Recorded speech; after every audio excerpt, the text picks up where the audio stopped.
Welcome, everybody, to the Unquestionably Raw podcast. Hope everybody had a happy Thanksgiving and ate lots of turkey and had a good time with their families. And we're back kind of going around the association. We've got Keith Smith of RealGM.com with us. Keith, thanks again for coming on. Sure, happy to be here. Absolutely. We're going to look at the Western Conference since we broke down the Eastern Conference on Wednesday evening. So jumping right into it, we're going to start with the Los Angeles Clippers. And Matt, I'm going to go to you to kind of run through their rankings. All right. Okay. Clippers, pace 16. Offense and defensive rating, they are both second. So you're seeing why the Clippers are so much better this year. The defense, the offense has always been there, but the defense is so much better this year. I mean, number 2 in the league, you really can't argue with that. And finally, J.J. Redick is finding his shooting touch, which is just going to make them even harder to beat. Because he really, to me, he's kind of the key guy in their offense because he makes everything work with his floor spacing. Yeah, absolutely. Keith, what are you seeing out of the Clippers to make them so good so far? It's really been for me that they don't let up in games this year. Used to be they would get up sometimes 10, 15, even 20 points on a team, let the team back into the game, and sometimes completely back into it and blow it. This year when they've got a team down, they're stepping on their throat and they are ending it. And a lot of times ending it early. I mean, scoring differential is 13.8 right now, so that's just tops in the league by over a point, even ahead of the Warriors. So they just look fantastic on both ends of the floor. As obviously their ratings bear out, and they've been healthy. Doc isn't messing around. They're running their guys out there. I think we'll see a little bit of a drop off as we get a little deeper into the season, just because they might back off a bit and rest some guys. But they've definitely established themselves as an elite team and someone to be reckoned with this year. Absolutely, and I think the cohesion that they have, bringing a lot of the same guys back, is a big difference maker. They're hungry. They want it. Chris Paul and Blake Griffin know that this could potentially be, because of the kind of where they are with the salary cap, that this could be the last year that they're all together. Mm-hmm. Austin Rivers has stepped up big. He's gone from being Doc's son to a legitimate rotation player. And then, of course, Jamal Crawford off the bench scoring in bunches. Mm-hmm. Maurice Spates is actually, knocking down shots consistently. Yeah. Taking charges, too. Yeah. And with kind of the backups, you had Brandon Bass kind of has been playing some minutes lately and has looked decent. So, lot to be thankful for there with the Clippers.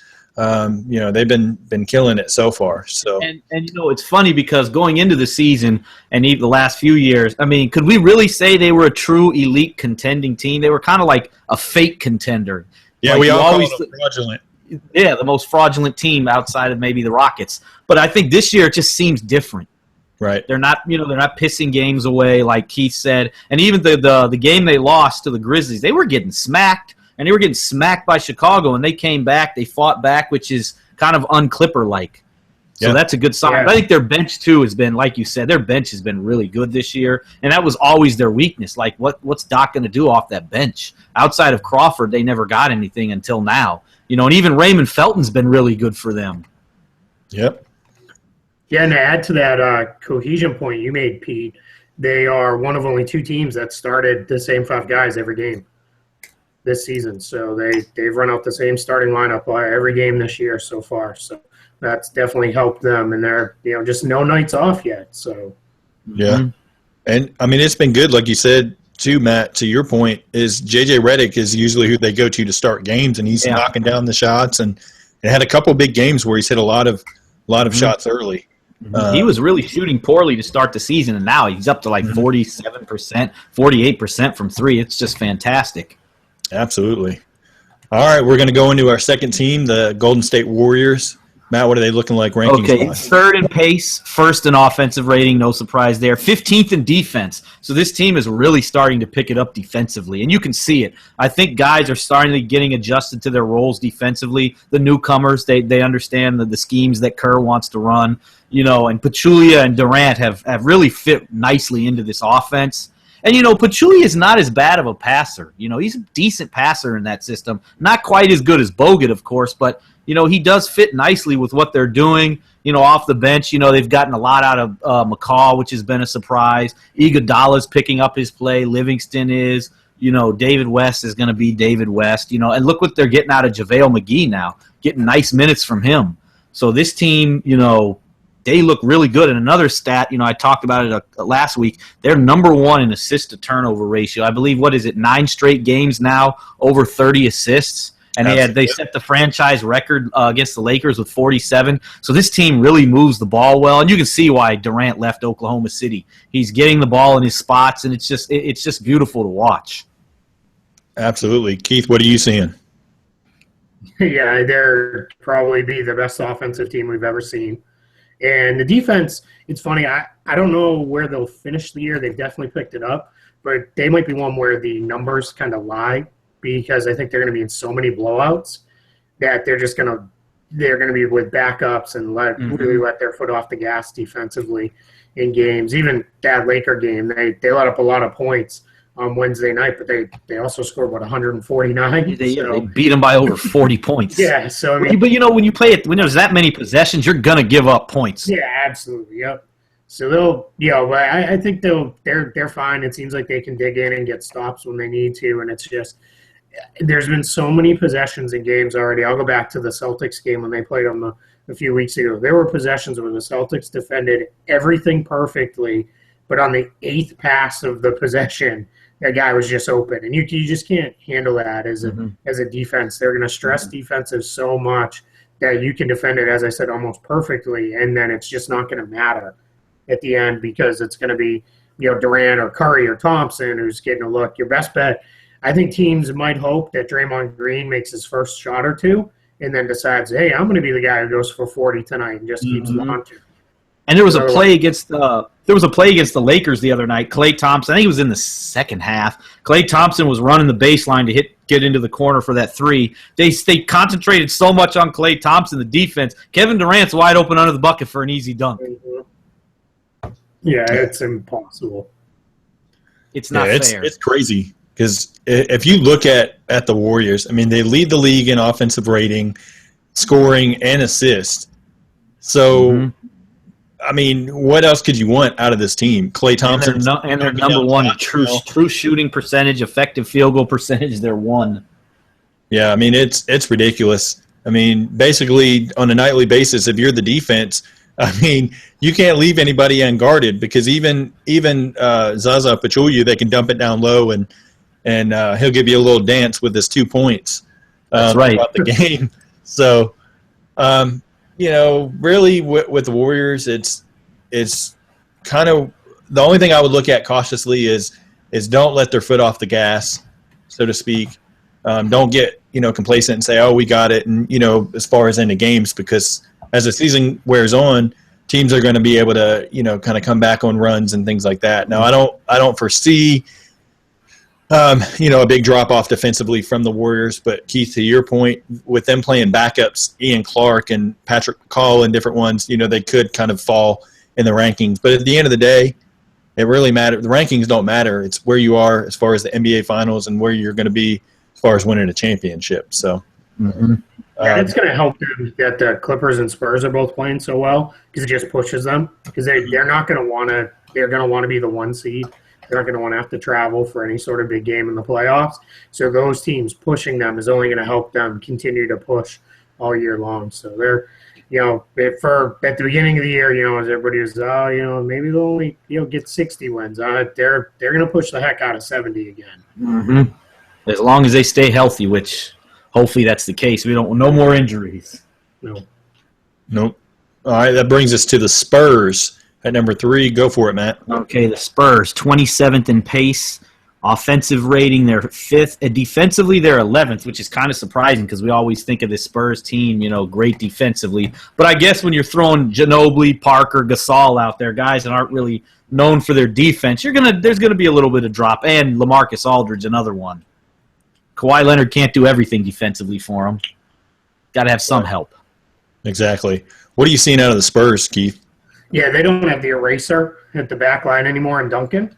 And even with Duncan getting older, he's still one of the best interior defenders in the entire league, just so smart, could do anything. back there. So that they struggle with that. The Celtics today in today's game, and that those numbers probably don't factor in today just yet. But They do. They did actually. Pete told me. Okay. Yeah, that is after so the the game. Celtics early attacked the rim regularly. They were getting a lot of good stuff inside and getting to the basket, and that was one of the things that stood out to me watching the Spurs. And I've seen that in a couple other games. They just don't have that interior presence that they used to have.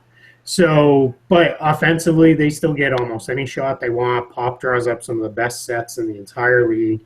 They don't push it like they used to. They used to, they were kind of the godfathers of pace and space basketball. And they don't push pace like they used to anymore now. It's very much a slow-down game. I think some of that revolves around Aldridge, being a primary focal point in the offense. But, one thing I'm going to be, the millionth person to mention this, but man, is Kawhi Leonard a monster. That guy has turned into such a good offensive player that that makes him so hard to defend. Yeah, absolutely. He's right there in the MVP race for me. Definitely top 5. The thing with the Spurs is this year they're able to rely a little bit more on some of their bench guys. Patty Mills has been killing it off the bench. And then I noticed the past couple games, Davis Bertans has stepped very nicely into the role I thought he would, of the shooter from the outside like a Matt Bonner. And Jonathan Simmons, has been hit or miss, but he's able to kind of score when he needs to and can defend a little bit. But with the Spurs, the only thing I caution, Dwayne Dedmon is out, so their defensive presence in the middle is kind of lacking. Long term, is Gasol going to be able to hold up in the center spot as the year goes on, or they're going to have to rest him? So hopefully Dedmon can come back, kind of man the middle. He's younger and can block a good bit of shots. So don't really worry about the Spurs. They're going to be right there. I think 3 is where they finish at the end of the year. They're not worried about let's go for a top seed. They just want to be competitive in the playoffs. So. Moving on to the Memphis Grizzlies. They climbed the charts drastically over the past 2 weeks. Surprising Memphis Grizzlies. We bashed them like a week ago. Yeah. It's really great.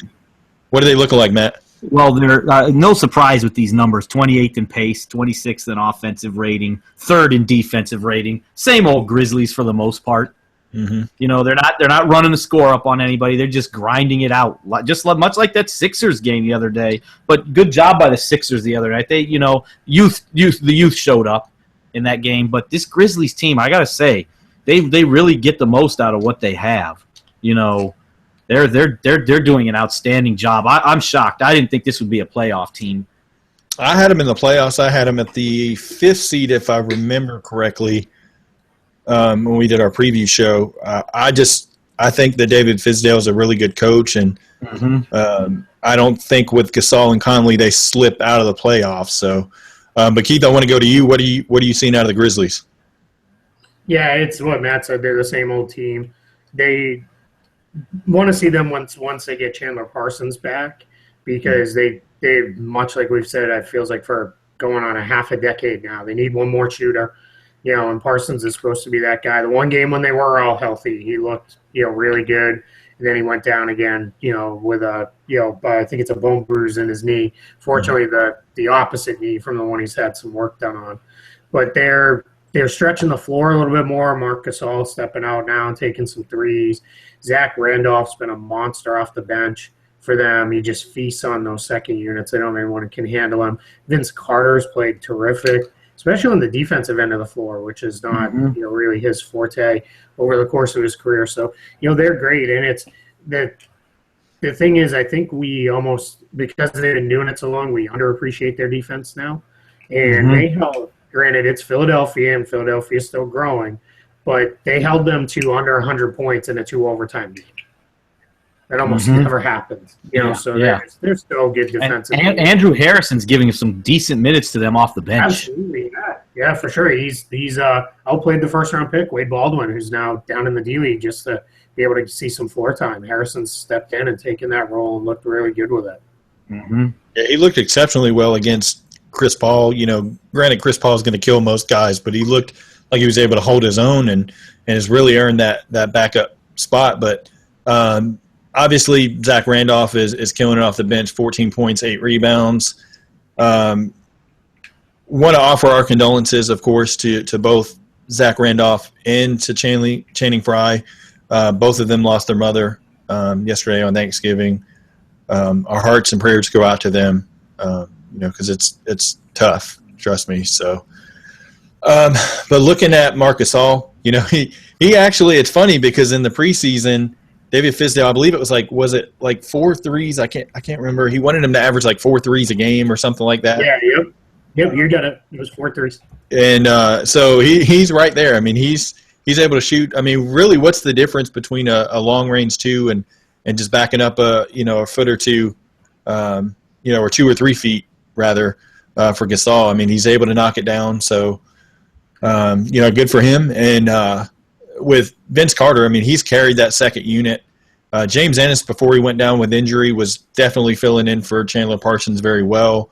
Kind of wonder if they go a lot of Troy Williams. Let's see what he can do kind of with Ennis and Parsons down. I think he'll kind of hold his own as a starter. Tony Allen's back from injury, so he helps their defense. The only thing I really worry about is kind of the upfront rotation as far as if Randolph's out, you've got Brandon Wright out for a while with injury. So now it's Jarrell Martin, JaMychal Green obviously starting, and then Deontay Davis, who's looked, good at times and then obviously like a rookie at others. But I think he'll get a chance to step in and let's see what he can do. I'm high on the Grizzlies. I still believe that they're going to finish around 5th or 6th in the conference at worst. Looking a lot better than Oklahoma City right now. So going to the Houston Rockets. What are they looking like, Matt? Okay, the Houston Rockets. They are 14th in pace, 6th in offensive rating, 24th in defensive rating. So once again, surprising, you'd think they'd be a little higher in pace, but offensively 6th, defensively 24th. Not much of a surprise. James Harden does everything for them. They've gotten some, it's good they have Patrick Beverley back, helps him on the defensive end. Another guy to take some of the ball handling pressure off of James Harden.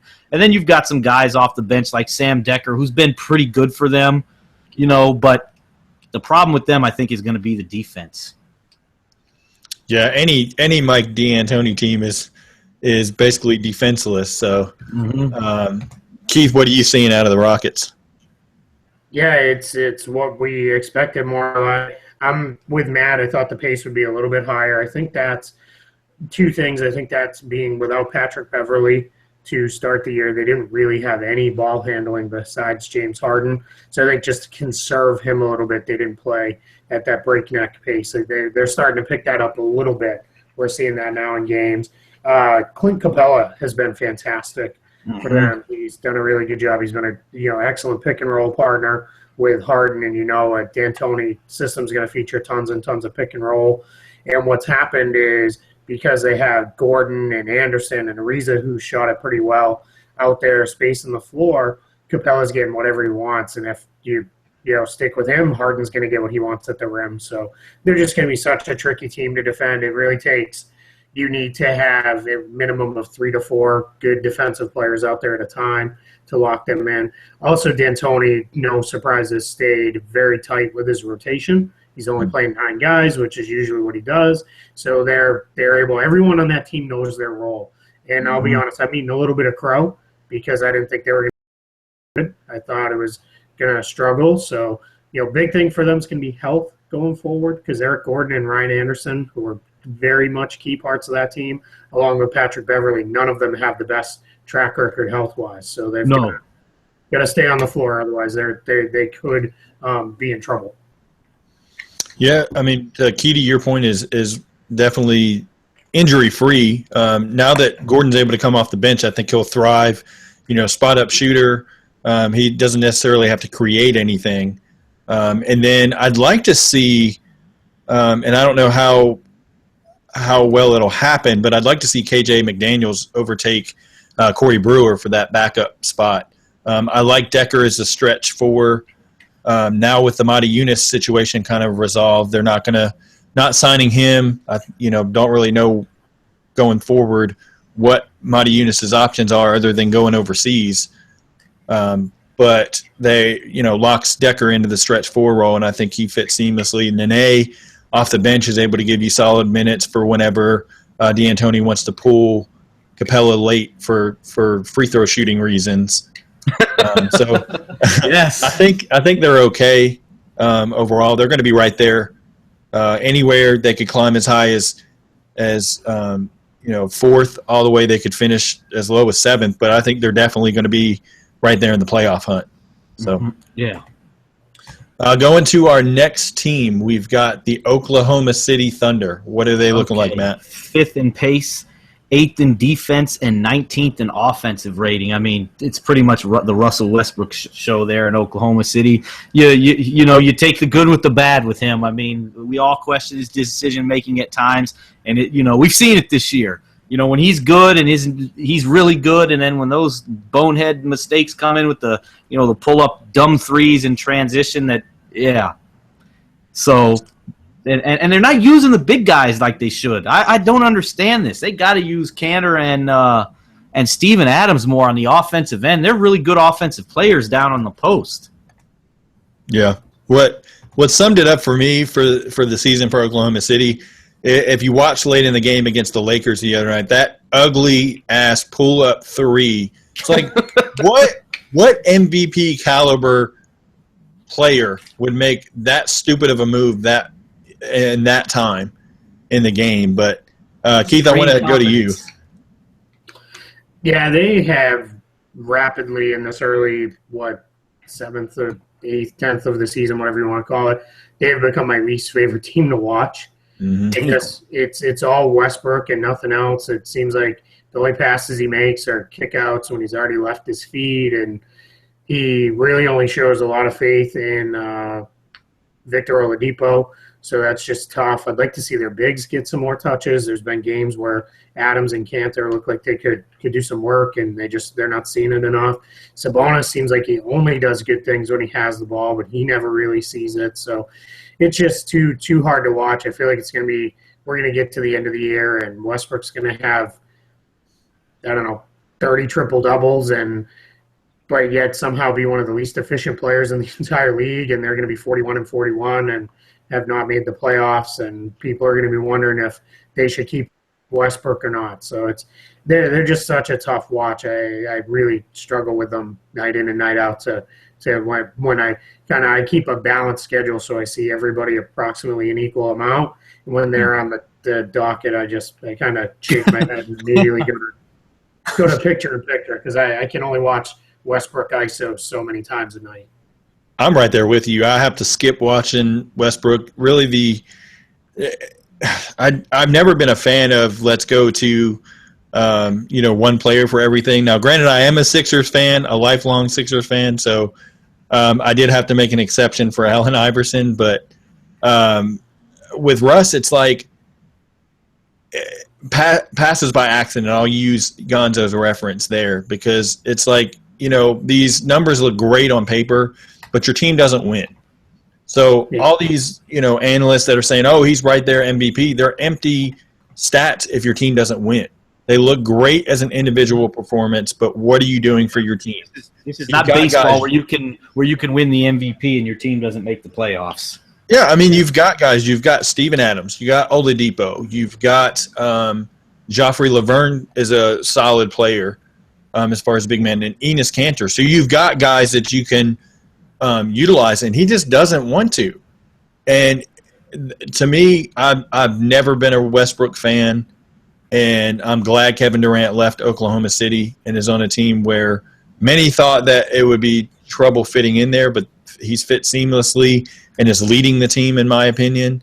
And look at the dumpster fire that's left in Oklahoma City so far. So we'll see. I want to go ahead and get my stomach ready for all the nauseating reports that'll come out. Russell wants out of Oklahoma City, and all these trade rumors of, oh, well, we made a mistake on Oladipo. I could just see it coming, and sadly for Oklahoma City, it all falls on Russell Westbrook right now.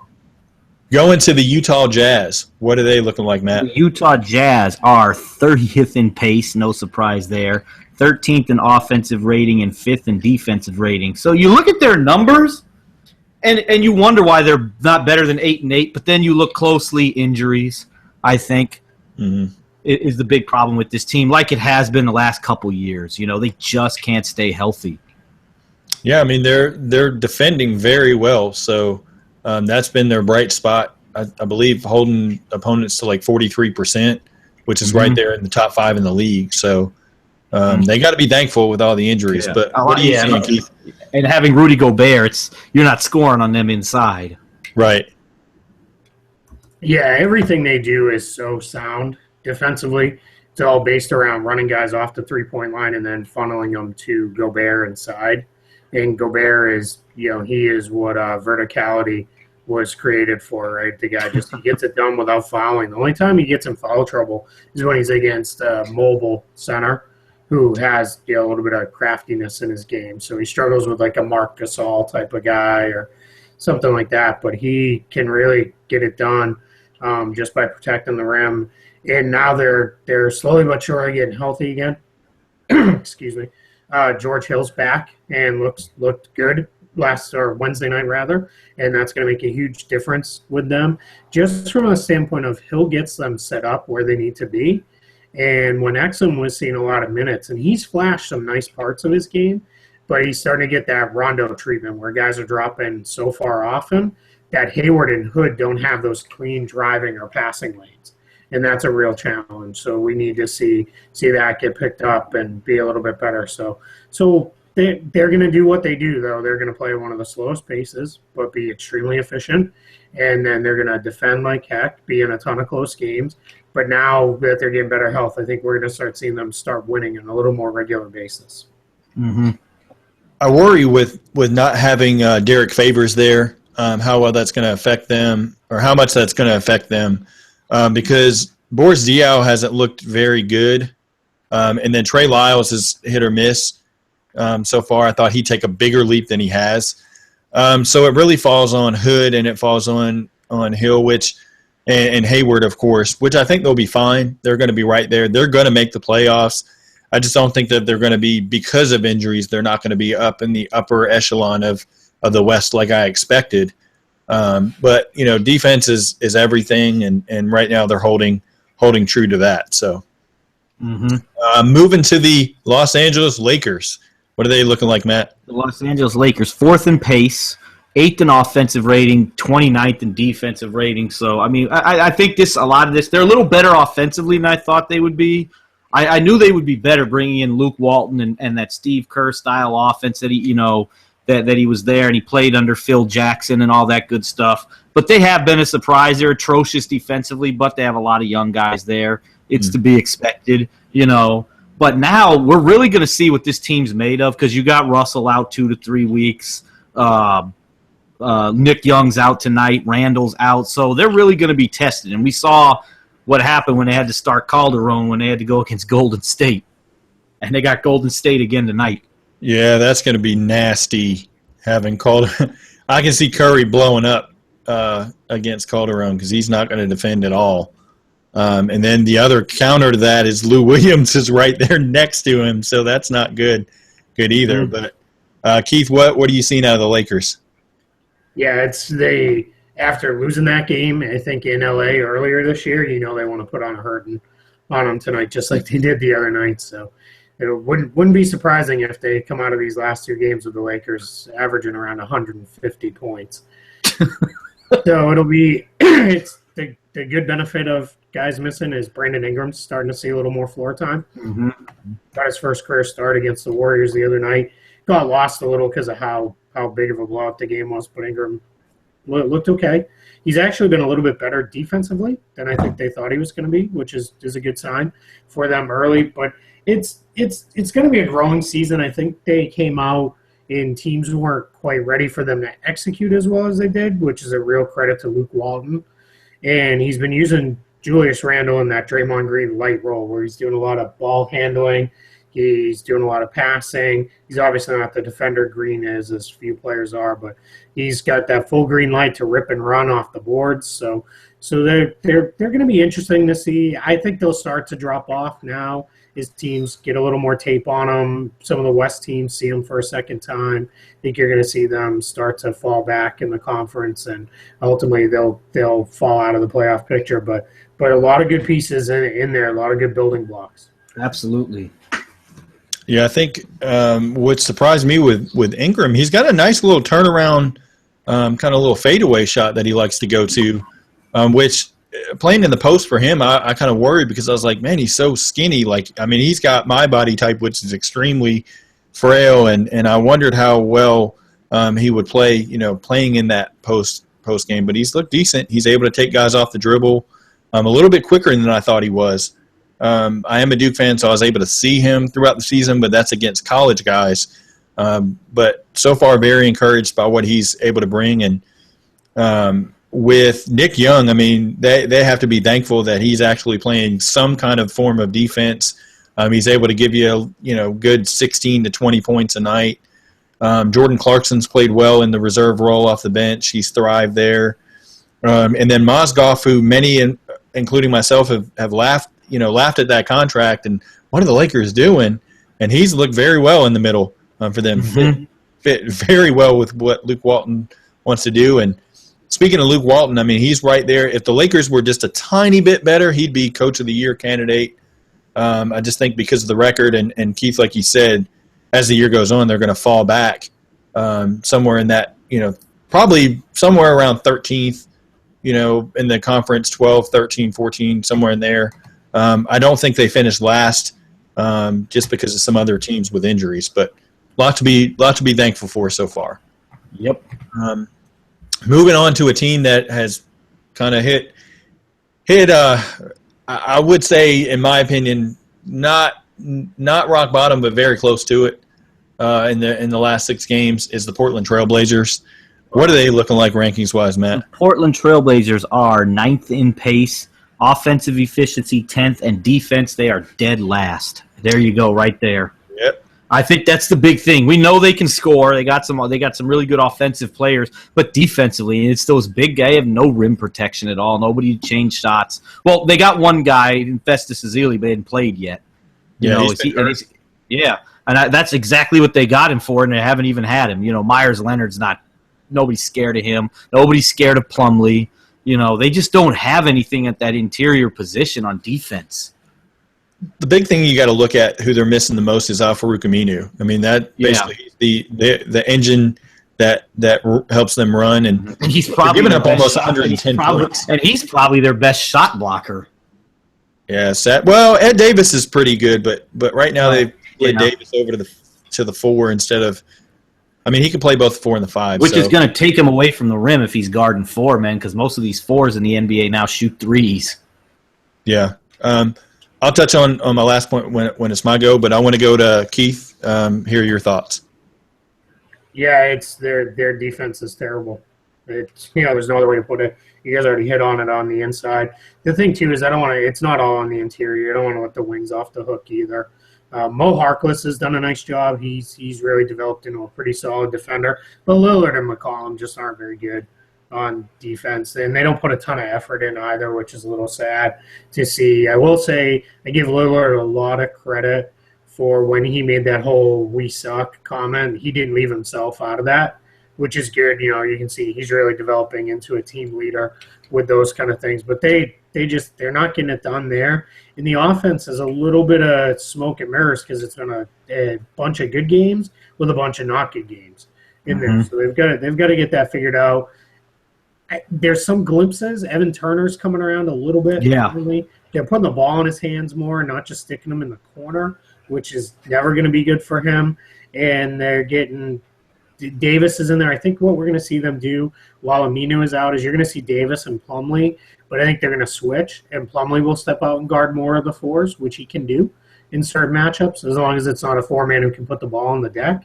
He can go out there and cover and do some things with those guys that allows Davis to protect the rim a little more. But And I know you guys mentioned Dzeli, but it doesn't look like he's coming back anytime soon. He just had another procedure done fairly recently, so I'd be surprised if we even see him this year for any sort of meaningful match. Yeah, that's tough. That's a big blow to them.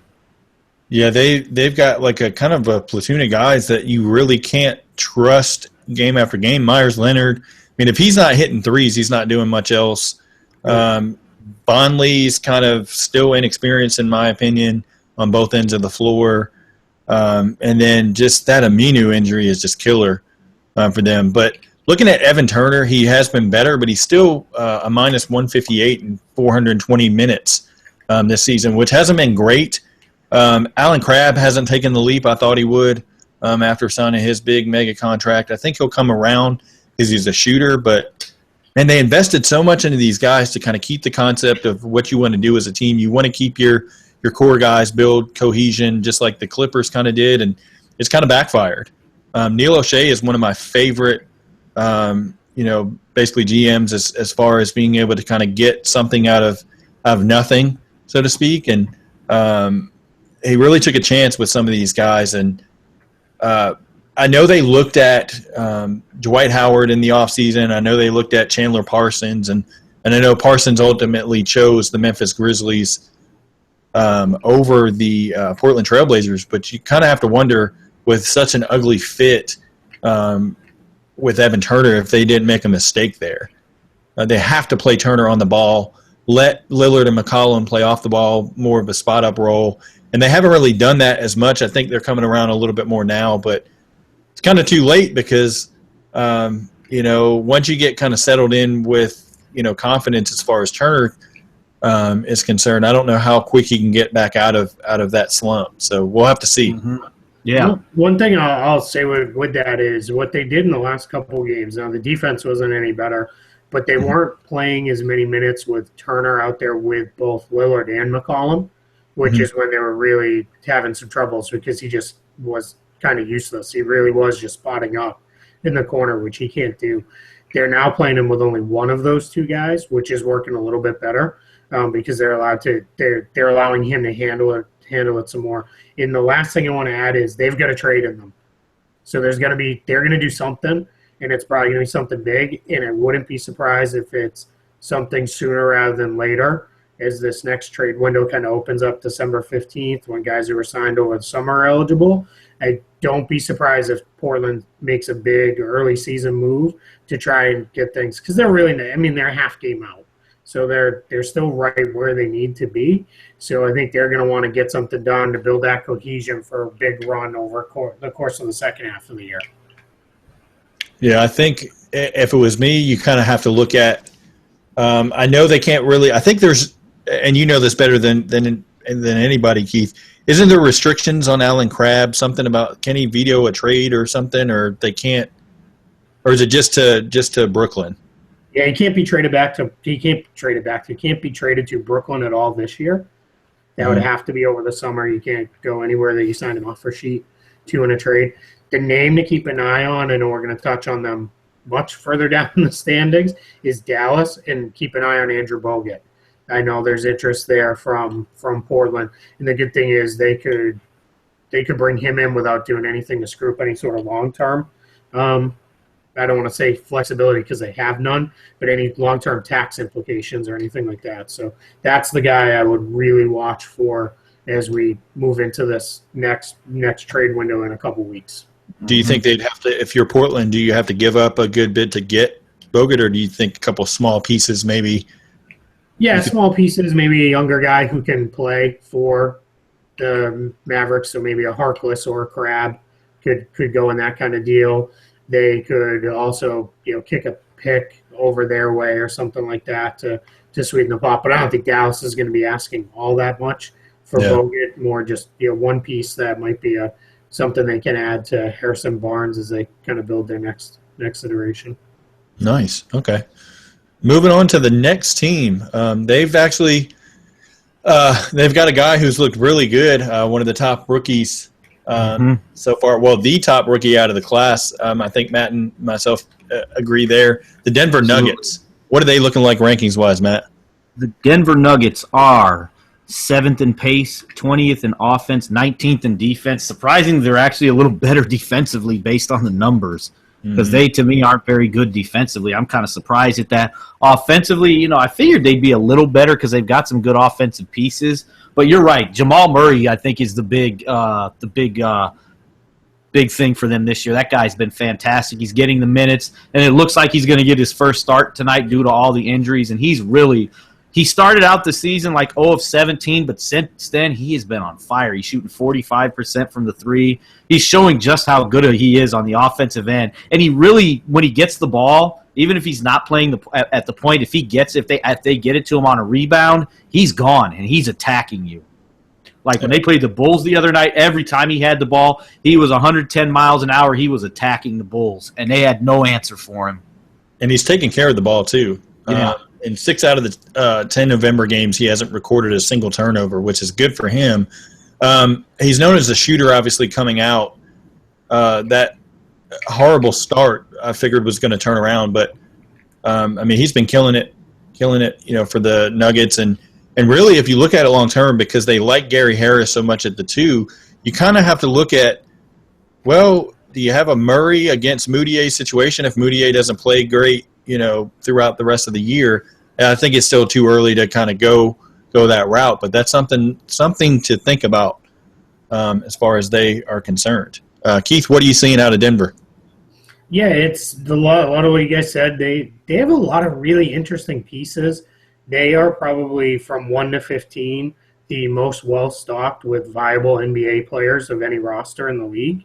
They just, outside of really Mike Miller, who's on the very tail end of his career, all the other guys are good, reasonable NBA talents.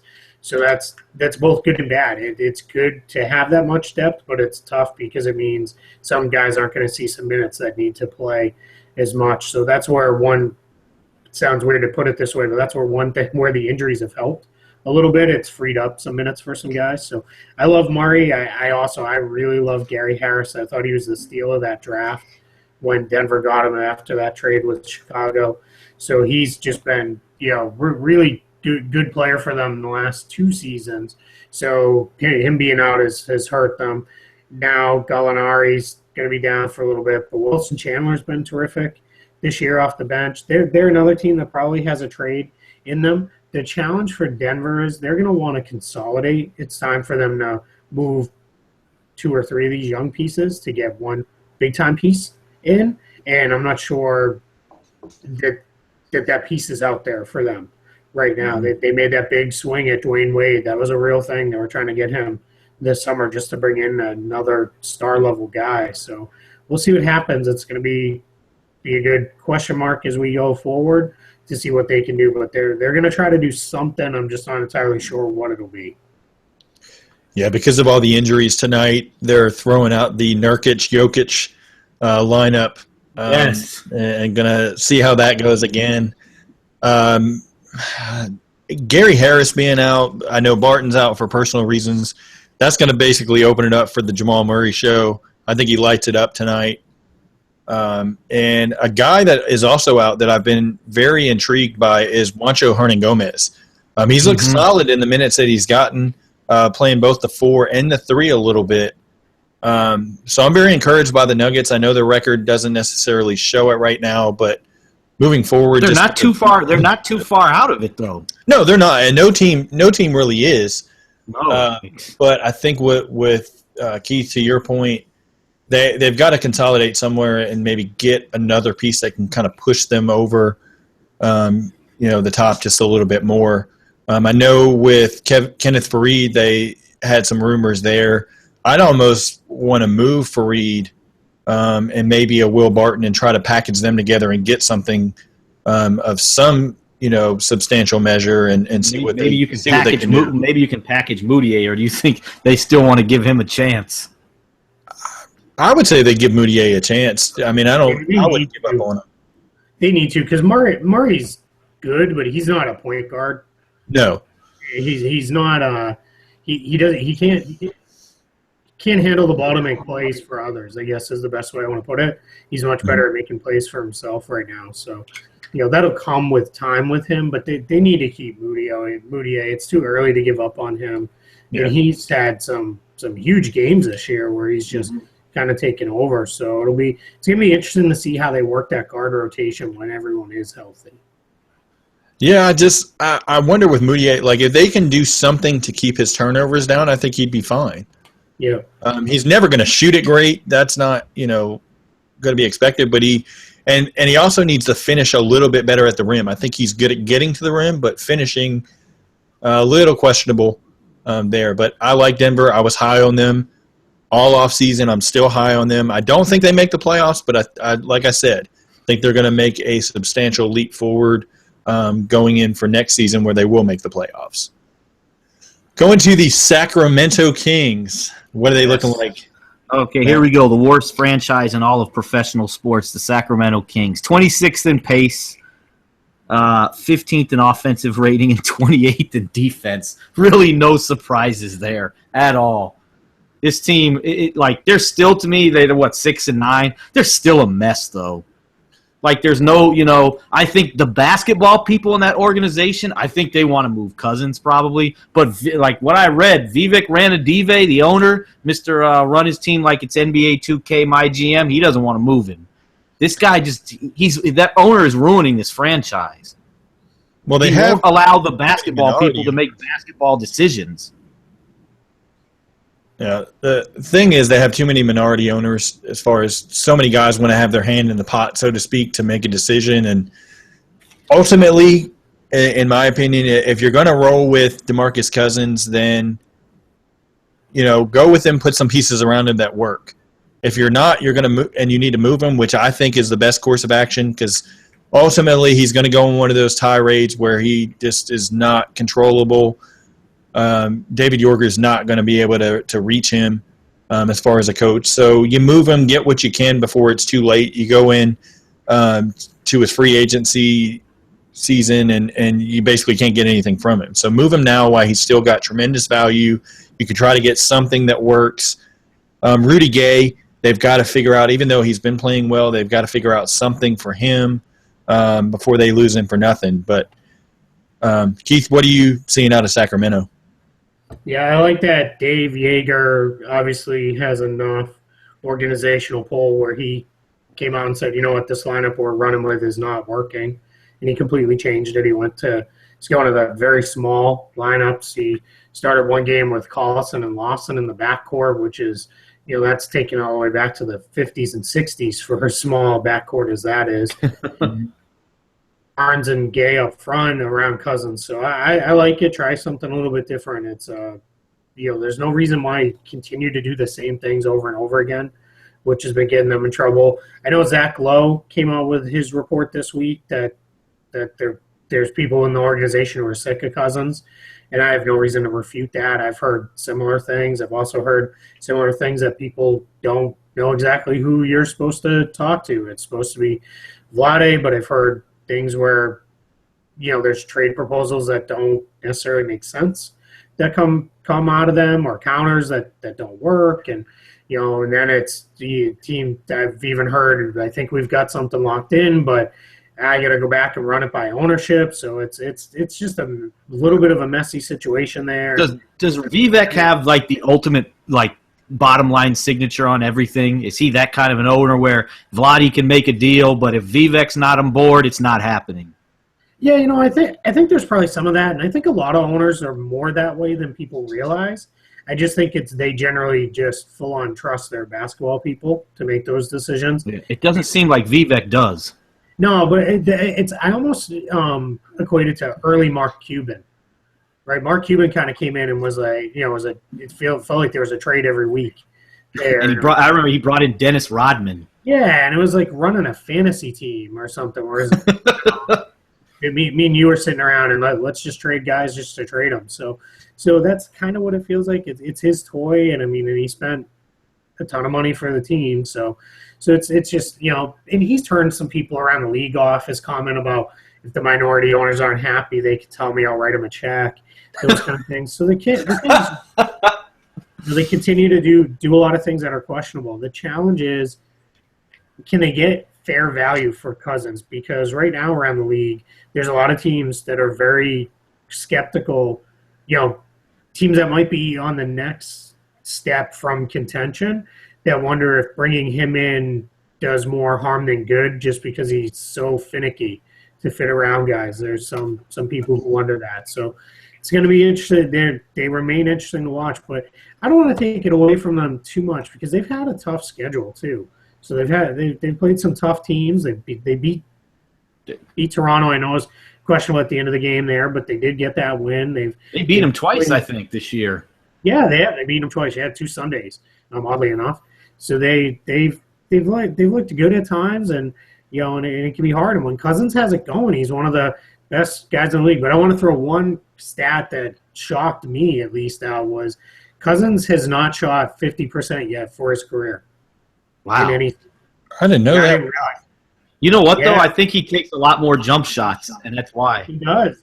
And but that was one of those things where I looked at him like, wow, this guy's he's been primarily a 5 for most of his career, played some 4 more late, but never 50% in his career, and that completely blew me away.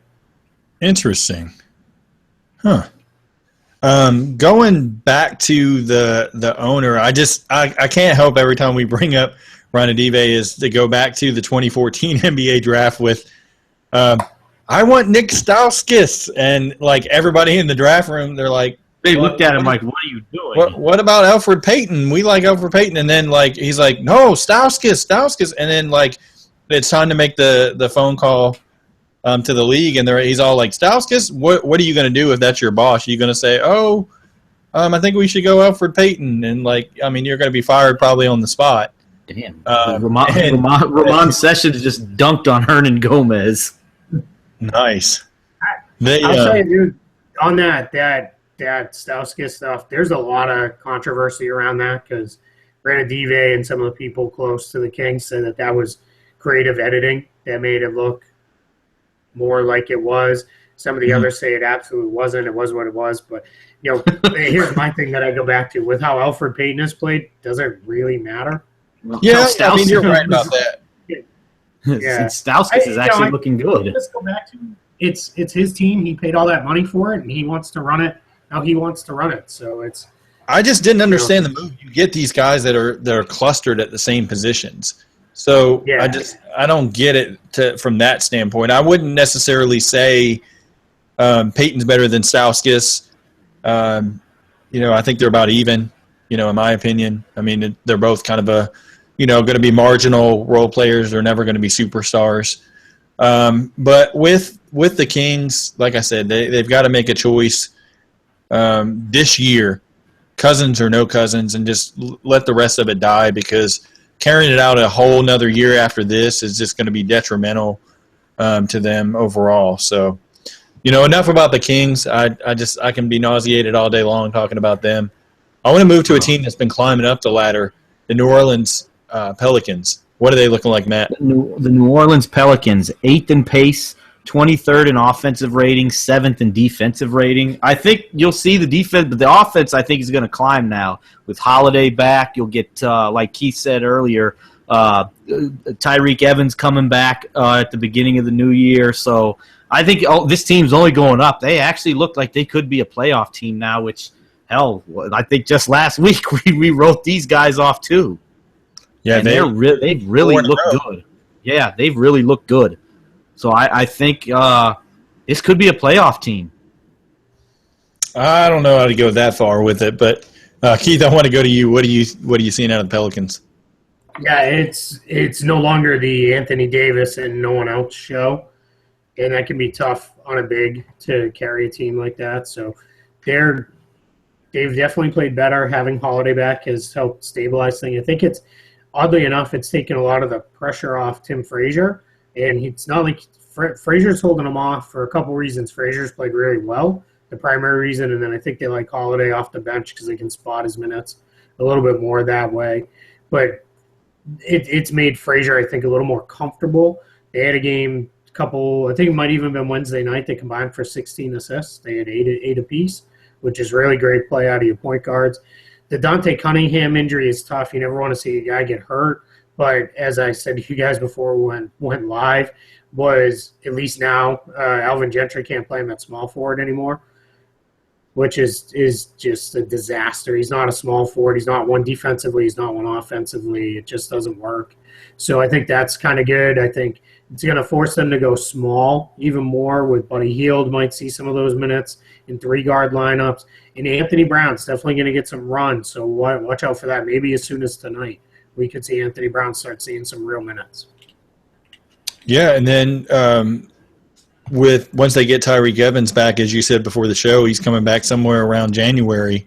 That'll help with their scoring output as well. And Quincy Pondexter, what's the latest on Pondexter? Anything? Yeah, not anytime soon. Looks like it's still kind of up in the air, questionable. It's just he continues to have problems there. I've talked to a few people around the league who think it might be done for him. We might never see him play again productive. The challenge is it's anytime he starts to get going, he can only go for days or maybe a week or so, and then goes back. And it's tough because he's working really hard. He really wants to get back, and I think he could really help them as a shooter off the bench. It's they need someone who can do that. So fingers crossed he can make it back. But right now it doesn't. I don't think anyone's counting on that. Yeah, that's tough. I always like Pondexter. So, want to see now that they're going they've shifted over, obviously, with Holiday coming back. They shifted Galloway over to the 2, which is a better position for him. Buddy Hield will get some minutes. Again, hopefully this time he can kind of do a little bit better shooting-wise. He didn't look atrocious shooting 2s, but 3s he's struggled really bad, and he still can't create for himself. Want to look for Anthony Brown to actually step up and lock in that spot for the season, or a roster spot for the season with the Pelicans. I liked him when he was with the Lakers. He's a good defender, can hit 3s. So you can kind of take that Quincy Pondexter role if Pondexter is going to be out, which will be good for them. I think the Pelicans will be okay. I still don't think they're going to be the playoff team, but I think they're going to be a lot better. So now we can take Alvin Gentry off the let's fire this coach list. Yeah, I think he's safe for now. Yep.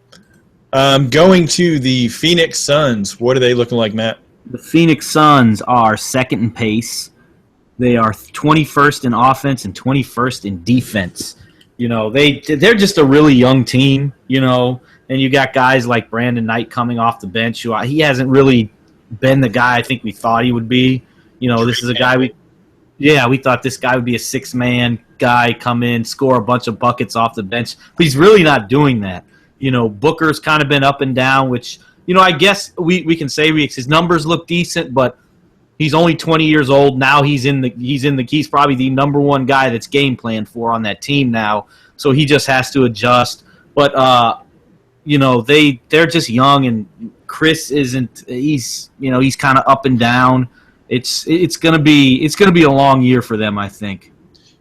The only thing I have on them, and Keith, I'm going to let you finish it out, but they're all basically you've got Devin Booker, T.J. Warren, Alex Len, Dragan Bender, Marquise Chris, and Tyler Ulis are all 23 years or younger. So they have pieces definitely for the future that are bright spots. It's just not going to be this season. But just a lot of growing pains. Exactly. Keith, what are your thoughts on Phoenix? Yeah, it's exactly that. They're very young, so to expect much more than what they've been wasn't realistic this year. But the one thing I'm going to beat them up for is they've got to play Dragan Bender. It's crazy to me that he doesn't play. It takes basically Tyson Chandler being out of the lineup for him to see any minutes. I'm not sure what they think they're going to get out of Chandler that's really going to help them. I realize early in the season it can be kind of hard because you don't want to go out that you're just, development season right off the jump. But you got to get Bender out there. He's looked really good when he's played at the 5. He's a tough matchup for opposing centers because he can stretch the floor. He can step out and hit 3s. And he's a good defensive player right out of the gate, right? He can move his feet pretty well. He's so long that he can deter some shots at the rim. And so they're going to have to figure it out. I think they would ideally like to move Chandler once it gets a little deeper into the season, and then give those 5 minutes to a combination of Len and Bender, and see what happens. There's been a lot of buzz around Eric Bledsoe and Brandon Knight, but I don't think anything's really popping there just yet. It's going to take a little bit deeper into the season. I know they love TJ Warren. They like Devin Booker. I think they think that's their wing combo for years to come. So we'll see what happens with them. But they're an interesting team. They're a fun watch because Booker at any point is a threat to go for 40 any night, and they can do some fun things. So when you're in that position, that's really all you want is be fun to watch and let the young guys get some minutes. But just hopefully they'll give some more of those minutes to Bender. Hopefully, I like him. I liked him, coming over from Maccabi Tel Aviv. So we'll have to see. And Alan Williams has actually looked decent in a couple games that he's played. He's another guy off the bench, especially with Chandler out, because of his mom as well. So moving on. Last, he's been fantastic going after those rebounds. So that's his calling card, and if he can just focus on that and playing a little bit of defense, he might eventually carve out a role for himself in the league. Yeah, I hope so. They have a lot of bright spots, like I said. Going to Matt, this is your team, the Minnesota Timberwolves. Yeah. Yeah, what do they look like? They're looking like garbage. But here we go. The Timberwolves are 21st in pace, 9th offensively, 23rd defensively, and that they're young, but still a Tom Thibodeau team you think would be better 23rd defensively, and I think offensively you get a lot of ISO stuff with this team, but which is another thing. Tom Thibodeau, a lot of ISO in his offense. But defensively, they've got to get better defensively. They've got a lot of good young players, but maybe I was just wrong about them. I thought even though they're young, having Thibodeau in there in the defense, I thought they would be much better. But I guess they're just too young right now. They just got to grow. Yeah, Keith, what are you seeing out of the Timberwolves? Yeah, it was a year too early for all the hype for them. They don't execute defensively well at all, like a typical young team will do. They'll do it for a play or two, sometimes even a whole half, and then it's really been that third quarter has been when they've fallen apart. They come out of the break just not ready to go at all. So that's going to be a challenge. Not having Rubio really hurt them. Chris Dunn has not looked good at all. He can do some things defensively when he's on the ball, but like a lot of rookie guards, gets really lost. Rookie point guards especially, they tend to in college, they're pretty good on the ball, but off the ball they'll drift and they'll lose their guys and those kind of things. And that's unfortunately something that's a habit that's going to have to be broken for them. Offensively, they can do some things because of the talents of Towns and Wiggins especially, and then Levine. They can all be tough to guard in any kind of one-on-one situation. Wiggins has shown a lot of potential as a pick-and-roll ball handler. He's done a lot better this year at that than he has been before, and the threat of him shooting, which wasn't really there his first year or so, has been big. So, there's a lot of bright signs. The challenge, why they've been so bad defensively, is because they're really young, but those young guys are also playing 35, 36, 38 minutes a game. Typical Tom Thibodeau. Yeah, exactly. Tibbs is going to run his starters, more minutes than just about anybody in the league. And when those starters can't get it done, it's going to struggle. They could be a team that they could make a move for a defensive-minded wing, might help them.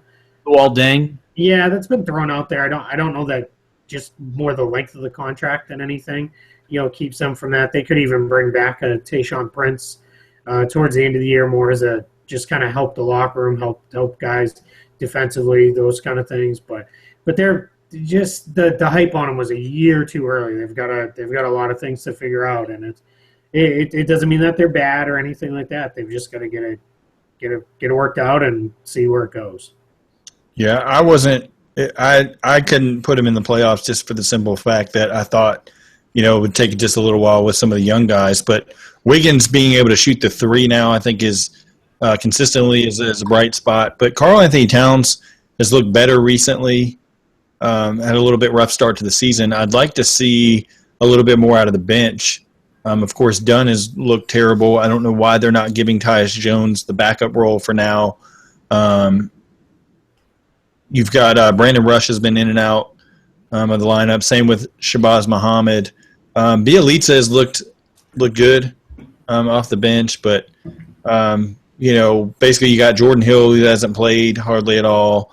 Adrian Payne has had moments where he's looked a little bit better than Aldridge, in my opinion. So some of the questionable additions to the team, kind of are the problem for me. So I don't know going forward. I'd say probably 11th they finish in the Western Conference, somewhere in that range. I still think teams like Denver are going to be better than the Timberwolves right now. So we'll see. Going to the last team that we have for the night is the Dallas Mavericks. What are they looking like, Matt? 29th in pace, 28th in offensive rating, 14th in defensive rating. They've been awful this year. Dirk's been out. Darren Williams has missed games.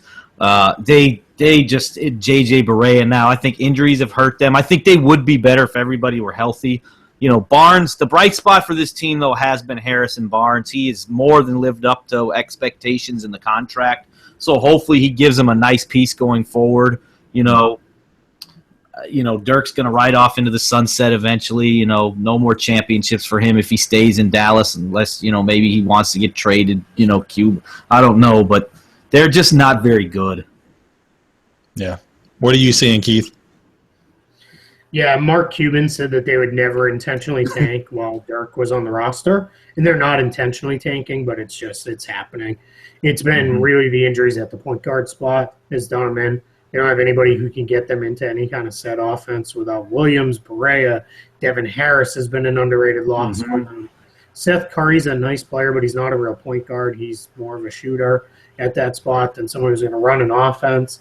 Jonathan Gibson's been nice. He's flashed since they brought him up and brought him back. He averaged over 40 points a game in China last year, and he's shown that he can score some. But as the self-proclaimed president of the Harrison Barnes fan club, I'm really psyched to see this. I think I thought he was one of those guys that when he was given a little more responsibility, he wasn't the fourth or fifth option for a team, that he could step up and do some nice things, that he has. So it's really good to see. Dirk's looks like he's getting back now, so hopefully he'll be able to help them out. Andrew Bogut's going to be in and out, but I think they're going to be ripe for some trades here. I think you're going to start seeing them moving pieces, especially some of those expiring contracts out of the way.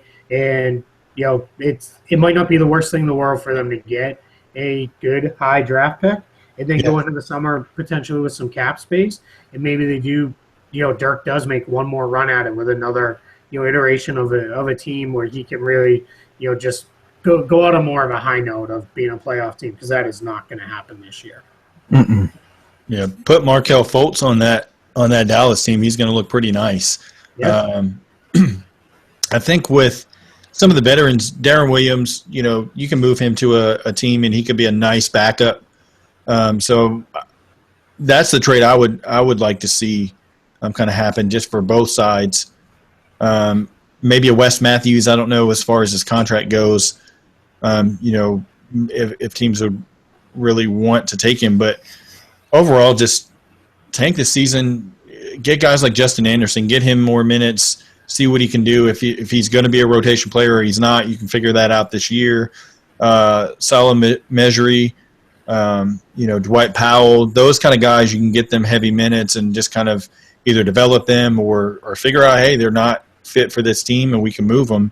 But I always keep faith with Rick Carlisle as a head coach and Dirk there, of course. Always been a huge Dirk fan. So Dallas, just too many injuries. They're going to finish right there, 14th, 15th, just because of those injuries and just because of so many things that are detrimental to that team right now. So going to be a long year for them. Yes. Sorry, Lance. But that's going to wrap us up for Around the Association for the Western Conference. We will be back on Monday evening. We're going to do 9 p.m. We'll do our normal rookie rankings, MVP race rankings, and then the top 10 teams in the league. So look out for that. But Keith, I want you to close out the show, let everybody know where they can find you and find your work. Sure, you can find me on Twitter at Keith Smith NBA. Pretty active on there throughout the games. I tend to live tweet a lot of the Celtics games because of my responsibilities with Celtics blog. And I know some people like when you live tweet games, some people don't. So just deal with it if you don't love it. And then you can find my written work at realgm.com. I'll have some stuff going up there, hopefully maybe this weekend or early part of next week. The holiday threw a little wrenches in the plans on getting some writing done, but for all good reasons. Spent a lot of good quality family time.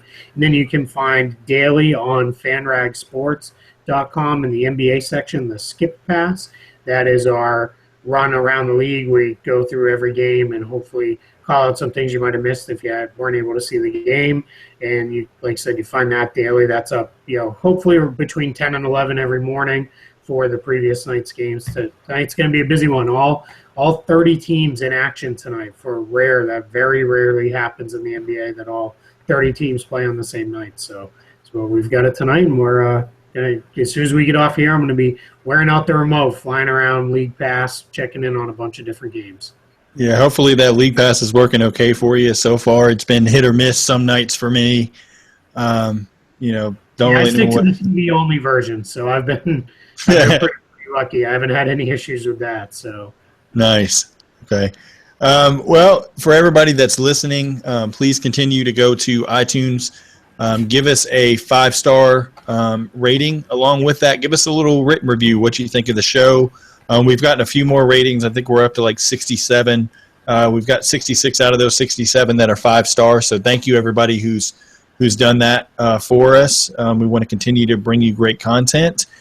Make sure you subscribe to the channel on iTunes, on YouTube as well. You can go to YouTube, give us a little comment or two of what you think of each of the teams as we go around the association each week. Some of those comments we'll be able to kind of go through on air like we did with the Brooklyn Nets and some other teams. And we'll keep giving you multiple topics throughout the year. So just keep hanging with us, and we'll continue to bring you great content. So until Monday night, 9 p.m., this has been the Unquestionably Raw podcast, and we will see you then.